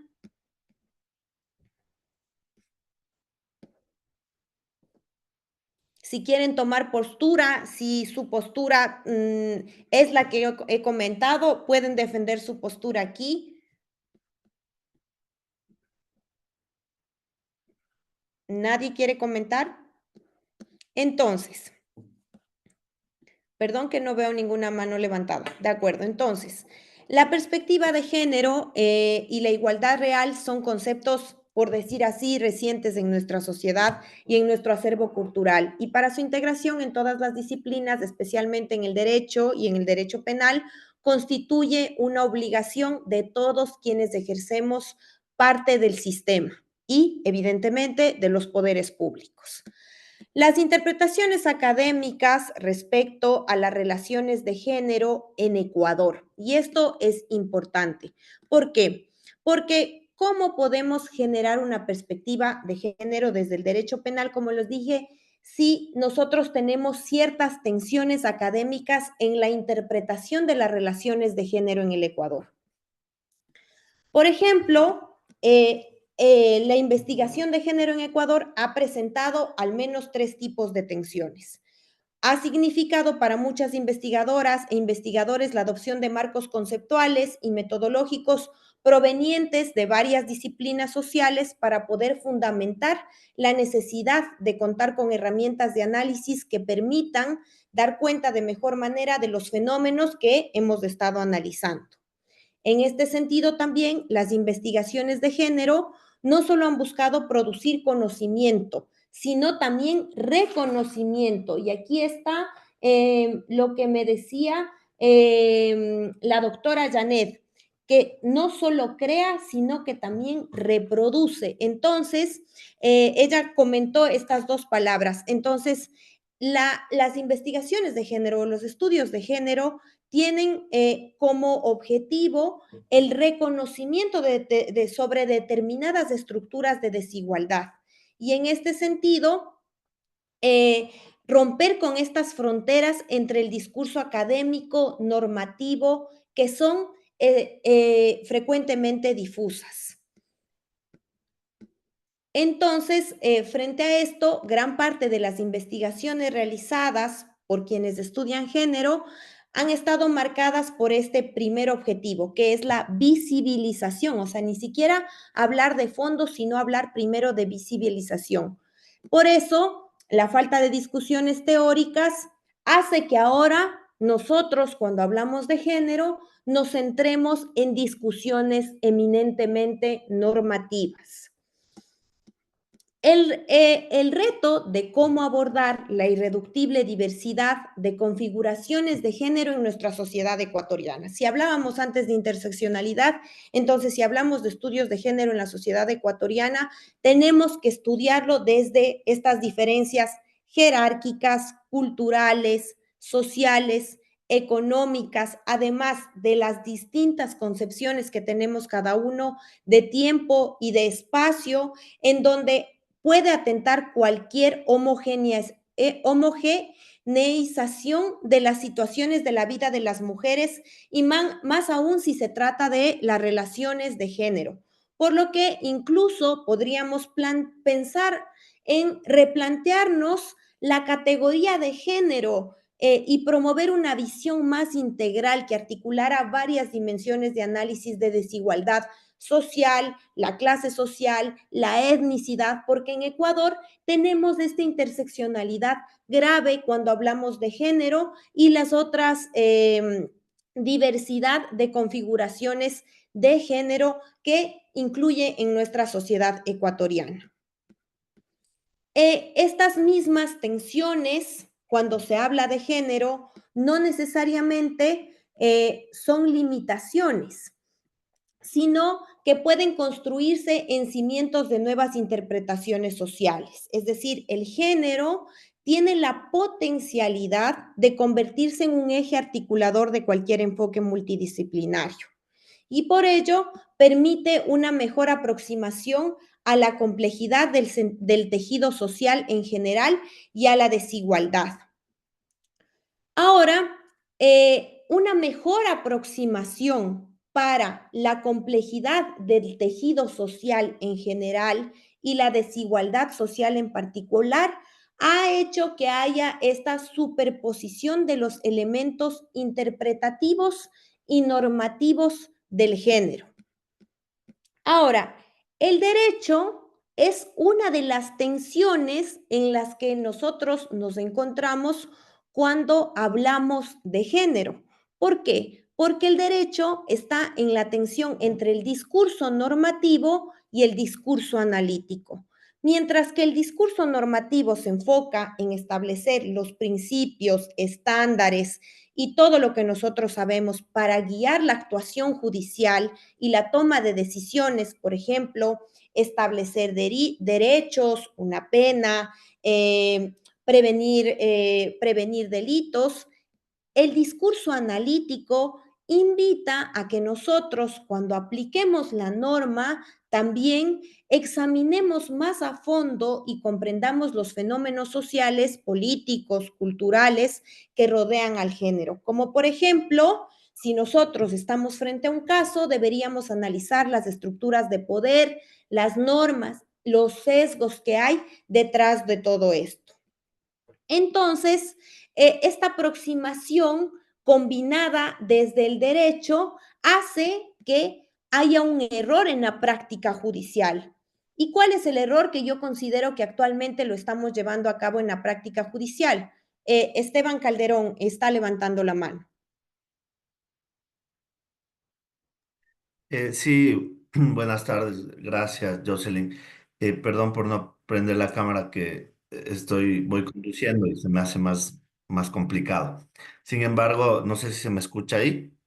Perfectamente, te escuchamos, doctor Esteban. Quería referir simplemente algo al respecto de lo que se está comentando hasta ahora. Sin duda pienso que el enfoque, la perspectiva de género es un tema que aún tiene mucho por avanzar acá en nuestro ordenamiento jurídico al menos, ¿cierto?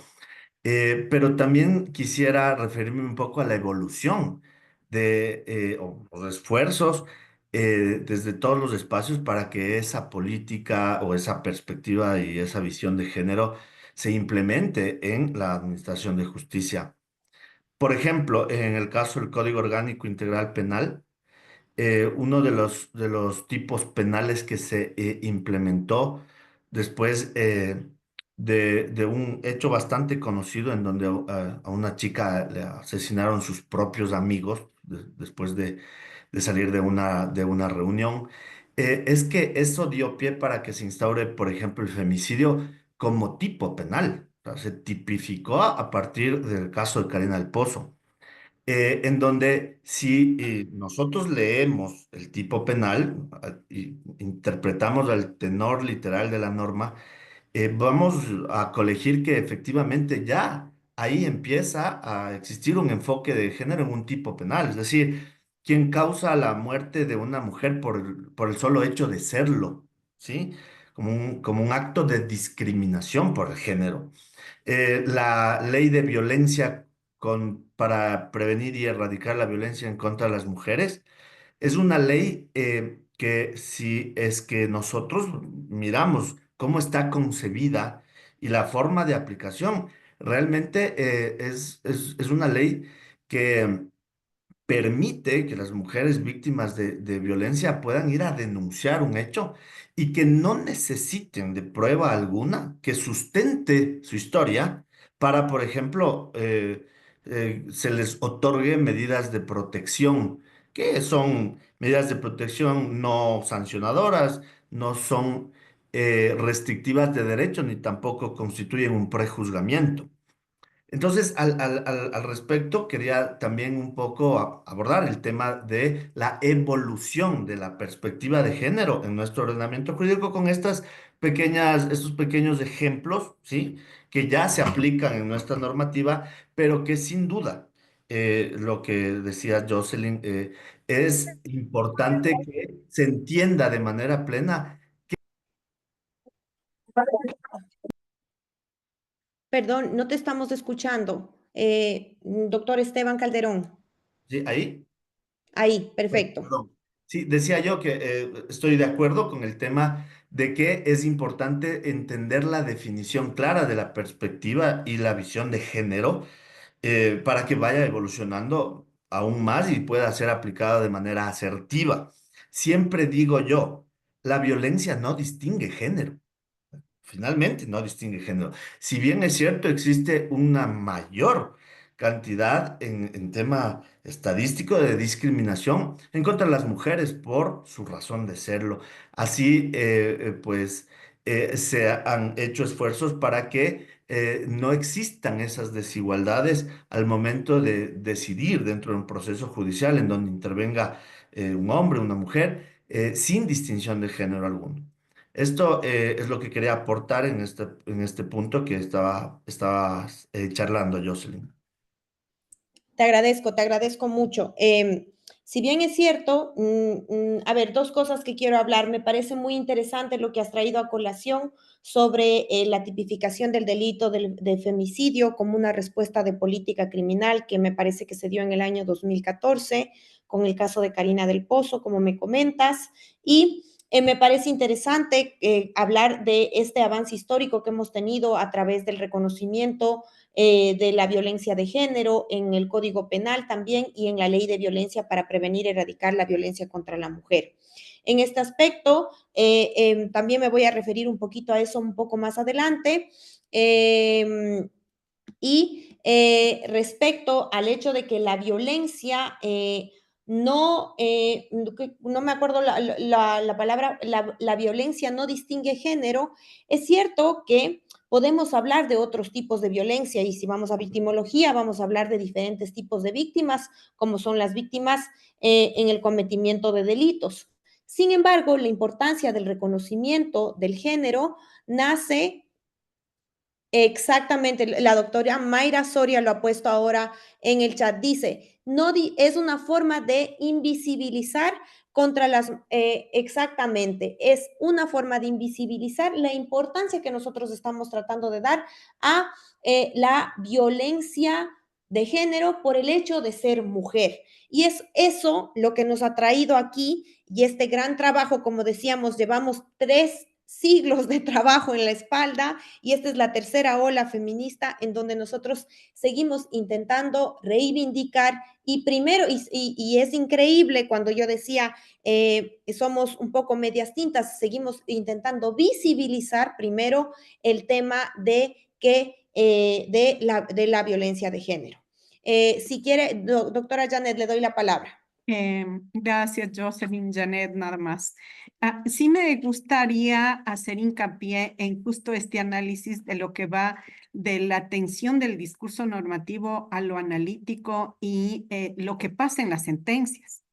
Es más o menos una falta de motivación con la visualización de las relaciones asimétricas de poder. O sea, para mí una sentencia es tan importante porque es la manera de llegar al usuario y a la usuaria, pero también de extrapolar y de crear una orquestación social a nivel de fenómeno criminológico. O sea, cuando el juez habla a través de una sentencia, tiene que explicar cómo evidencia y por qué le sanciona, así como motiva dentro de la teoría del delito, un hurto, un robo, etcétera, etcétera. En violencia de género, no puede dejar de hacer un análisis dogmático jurídico de la simetría que encuentra y por qué se merece esa pena.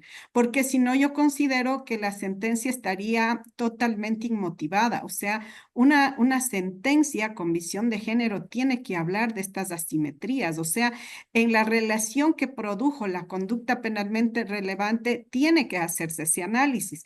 Cuando no se hace ese análisis, o sea, cuando no hay el principio analítico dentro de la sentencia, no va a producir la orquestación social como fenómeno de disuasión. Y también es invisibilizar, o sea, la idea es que a través del derecho se quite estas estructuras androcéntricas, pero cuando estamos de alguna manera influenciando en la persona infractora, tenemos que lograr que evidencie qué hizo mal. O sea, y claro que va a decir, bueno, o sea, yo le agredí a mi pareja, le di un trompón, por poner un ejemplo, pero no se va a analizar dentro de la sentencia por qué llegó a esa conducta. O sea, cómo lo está mirando, cómo lo mira desde el punto de vista androcéntrico para pensar que su esposa tiene que lavarle, plancharle, cocinar, por ponerle un simple ejemplo de una conducta penalmente relevante apenas de una contravención. No se diga en las sentencias de femicidios, de delitos sexuales, etcétera, etcétera. Entonces me parece que así hay una tensión entre los y las administradoras de justicia que emiten una sentencia que puede ser muy brillante, pero que dentro de este aspecto de derecho penal de delitos de género no pueden estar exentas ni invisibilizadas las relaciones asimétricas, las que tiene que topar para que se produzca un cambio, una orquestación social en el devenir histórico, no solamente de la sociedad en sí, sino más que nada del usuario de la administración de justicia. Gracias, Jocelyn. Estoy completamente de acuerdo con usted, doctora Janet, y eso específicamente es lo que buscamos en la praxis. No solo, no no apartarnos del discurso normativo, porque evidentemente nosotros tenemos que aplicar la ley, por decir así, pero acompañar el discurso normativo de un discurso analítico que nos invite a ver más a fondo y comprender este fenómeno social. Por ejemplo, en las sentencias, cuando hablaríamos del análisis del tipo, justamente hoy leía un artículo para hablar del tipo subjetivo de la intención y el daño, por ejemplo, en los delitos de violencia, tiene que hablarse específicamente de lo que usted me decía, doctora Janet, de esa intención de causar daño, de esa relación de poder, por el hecho de ser mujer. Entonces, estoy completamente de acuerdo. La doctora Mayra Vinces nos dice, juzgar con perspectiva de género es identificar relaciones asimétricas de poder, completamente de acuerdo. Un patrón sociocultural que se manifiesta a través de la violencia de género, de acuerdo, entendiéndose esta como una construcción social y no un hecho natural. De acuerdo, muchas gracias por el aporte, doctora Mayra Vinces. Entonces, si nosotros, evidentemente tenemos que llevar a cabo el discurso normativo y analítico. Sin embargo, yo he escuchado en muchos casos, y claro, aquí también va a haber una polémica, estoy segura, es un error si nosotros como jueces nos ponemos en una encrucijada entre la perspectiva de género y el debido proceso. Y yo he escuchado a muchos jueces que, claro, cuando hablan de debido proceso evitan hablar de género y en el mismo sentido, si se habla de género, dice, bueno, me voy en contra del debido proceso. O sea, eso lo que hace es que cualquiera de las dos vertientes hace que se cree una inseguridad por parte de los terceros en el sistema. Y entonces, no es que yo debo alejar el debido proceso del género ni el género del debido proceso. Y específicamente, si hablamos de casos como estamos hablando específicamente de tema de derecho penal, porque los jueces que están aquí, penalistas, y los que no también, saben que van de la mano el debido proceso en todos los procesos penales, pero lo que se busca es que, aparte de hablar de debido proceso, se hable de un debido proceso con perspectiva de género. Entonces, ¿cómo podemos hacer eso? El trabajo desde la justicia, entonces, debe sentar sus bases en principios básicos. Si hablamos de un proceso penal y debido proceso, se debe hablar también desde perspectiva de género. En Ecuador, por ejemplo, se llega a casos espectaculares con sentencia, pero que cuando no ha tenido el debido proceso se declaran nulos y por lo tanto también tengo como consecuencia esta falta de confianza en el sistema. Por lo tanto, se debería sentar un sistema que aplique el debido proceso con un criterio imparcial y justo que considere los criterios de género como el debido proceso. ¿Cómo se hace eso? Tratando a las personas por igual, pero, y aquí es como, por ejemplo, cuando yo decía, es que todos somos iguales. Una cosa es tratar a todas las personas por igual, pero siendo conscientes de las necesidades y experiencias únicas de las víctimas de género, que ya lo ha puesto la doctora Mayrita Soria y lo ha puesto otras compañeras en el chat. utilizando el debido proceso, pero no utilizando el debido proceso para ignorar las dinámicas de poder que puedan afectar a las víctimas de género. La justicia lo que debe hacer en este sentido es buscar un equilibrio entre los derechos de las víctimas y los derechos de los procesados, un debido proceso. A pesar de que es importantísimo considerar las dinámicas de género en la justicia, no se puede sacrificar el debido proceso para lograrlo, pero tampoco a su vez se puede no ver no ver los casos con una mirada de género por estar hablando de debido proceso. ¿Cómo podemos lograr esto? ¿Cómo podemos lograr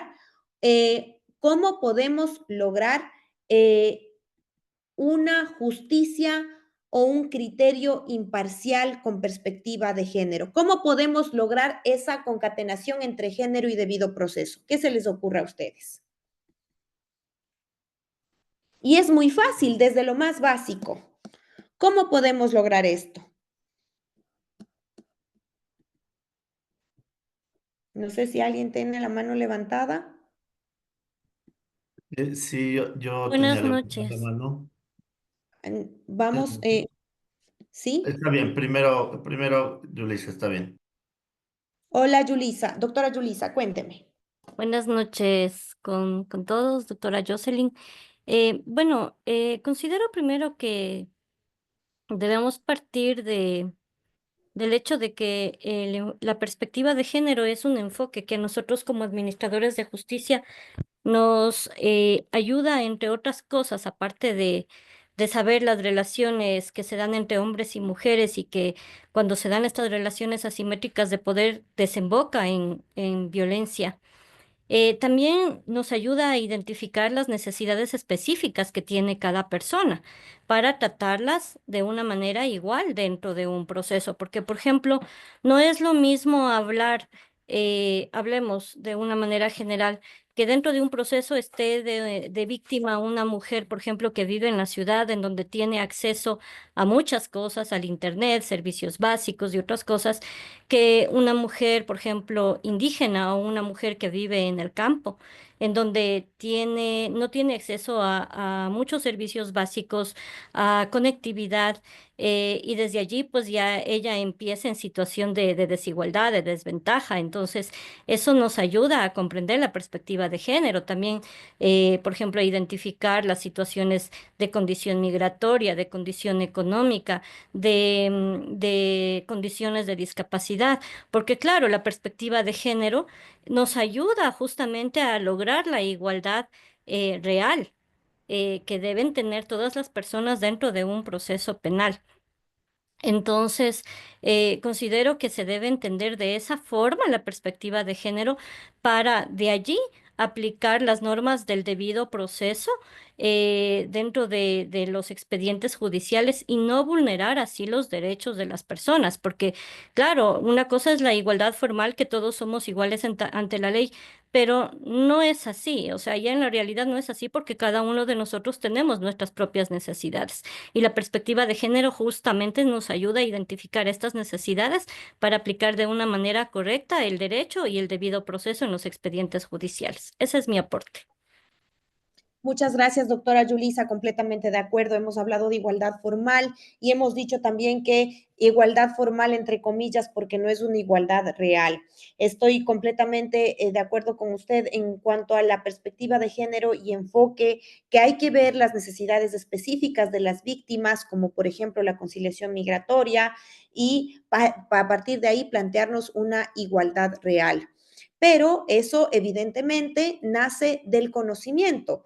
¿Por qué? Porque si yo no conozco estos patrones de los que estamos hablando, la perspectiva de género, cuáles son las necesidades específicas, qué es la violencia de género, entonces como juez o como parte del sistema de justicia, de la fiscalía, o es más, como cualquier persona, a mí se me hace mucho más complejo aplicar esto frente al debido proceso. ¿Alguien más que quiera comentar este tema? Sí, Jocelyn, si me permite. Sí, doctor, dígame. Gracias. El derecho a la réplica, por favor.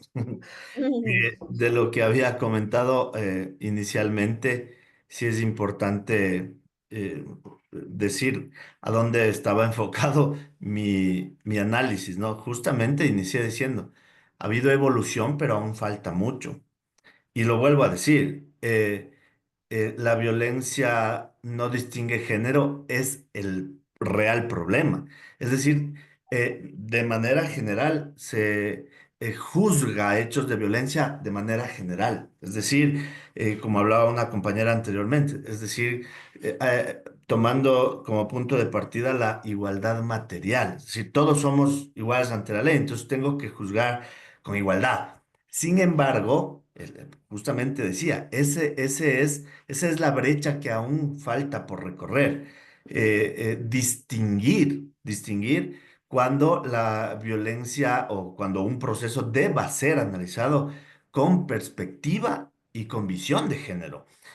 Han habido evoluciones, como los casos que comenté y que Jocelyn ha dicho que podríamos abordarlos quizá más adelante, pero yo creo que son evoluciones marcadas que van ahí marcando ciertos hitos y que deben ser desarrollados en el futuro desde todos los sectores, no solo desde el sector justicia.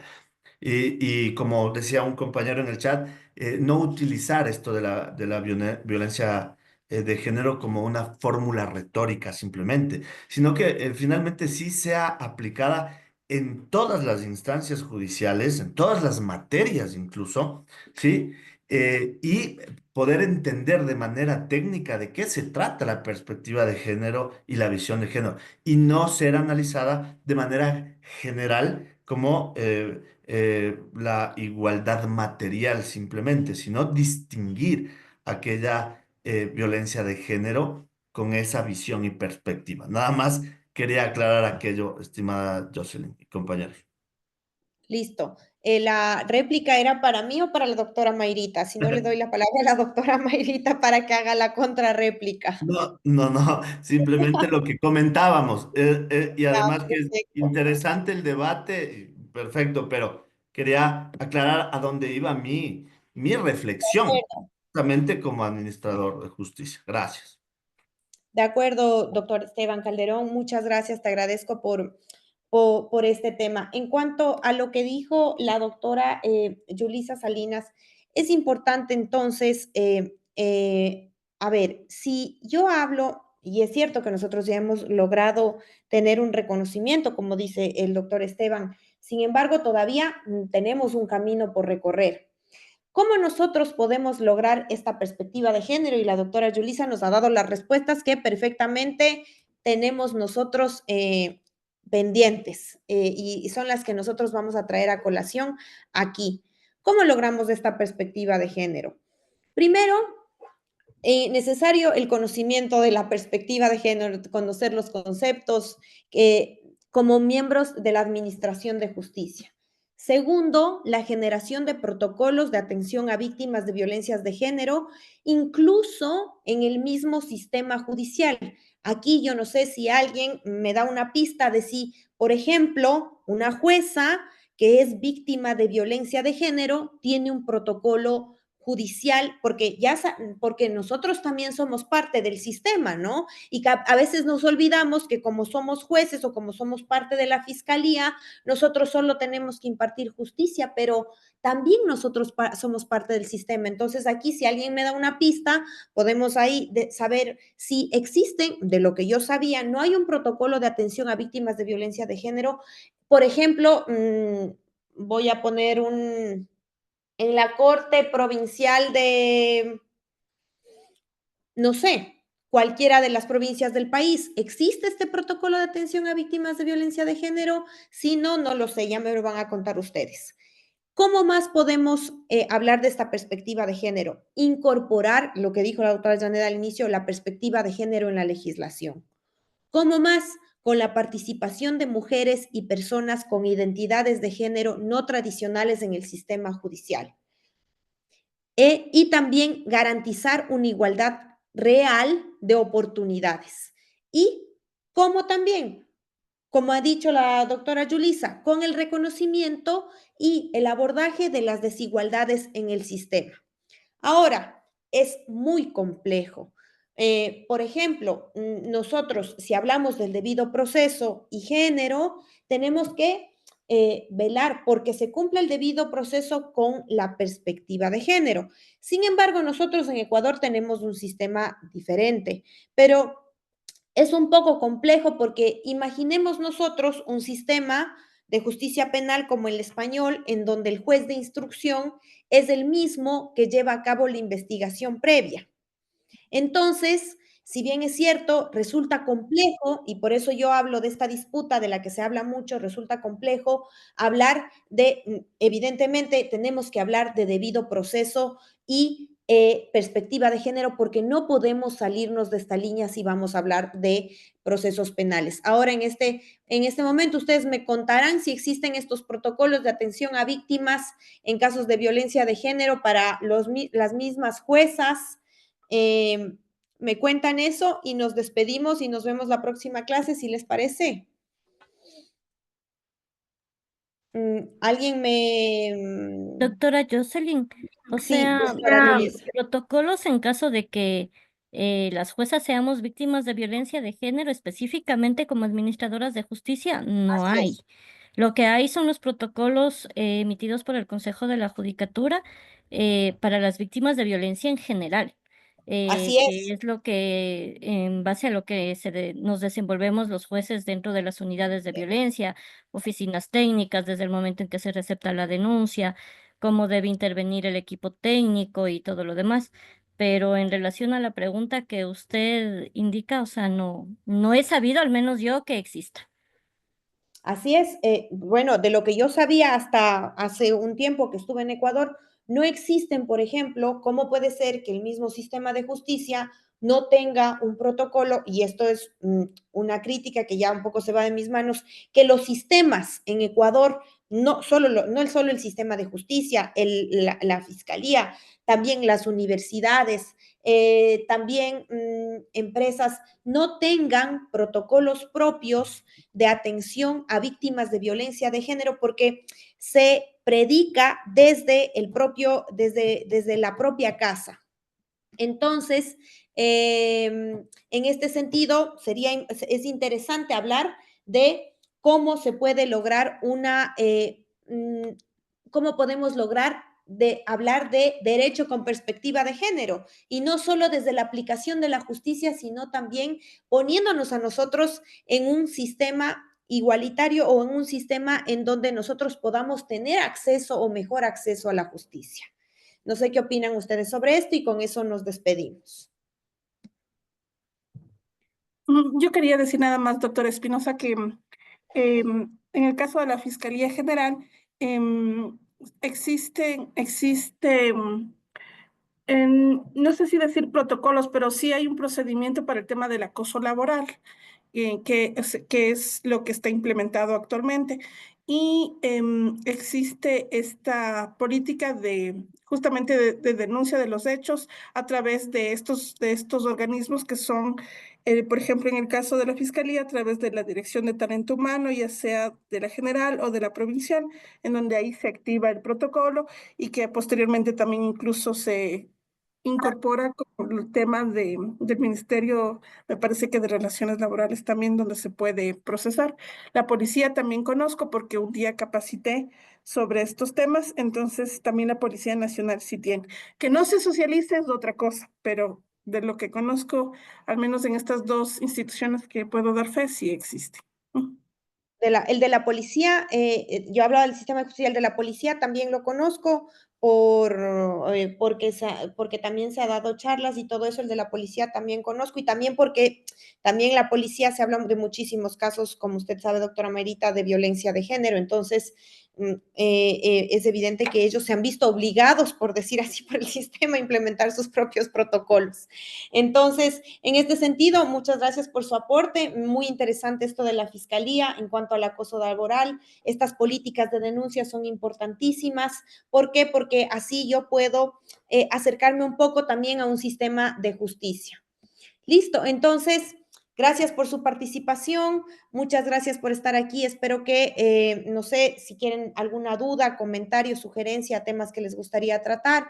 La próxima clase vamos a hablar un poquito del acceso a la justicia, la armonización legislativa, vamos a hablar también un poquito de los tipos de violencia que nos da la ley, las formas de violencia que ahora se están estudiando un poco más y vamos a entrar un poquito a proceso penal. Entonces, para mí ha sido un gusto estar hoy con ustedes aquí y nos vemos el día jueves. Un abrazo a todos y todas.